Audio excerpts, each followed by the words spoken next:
Friends.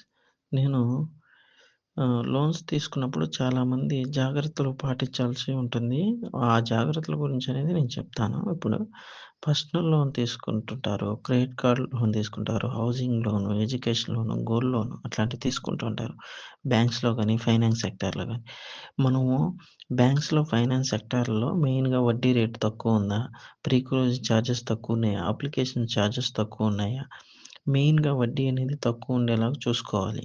ఎందుకంటే మనం సంపాదించిన దాంట్లో వాటికే పే చేసుకోవాల్సి ఎక్కువుంటుంది.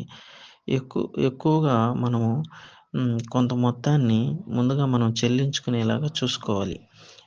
అంటే ఒక ఈఎంఐ స్టార్ట్ అయినప్పుడు ఆహ్, నెల నెల కొంత మొత్తాన్ని చెల్లిస్తూ అ అదనముగా మన దగ్గర ఉన్నటువంటి అమౌంట్‌ను చెల్లించే విధంగా చేసుకుంటే మనం రుణం తీసుకున్న దాని నుంచి విముక్తి అనేది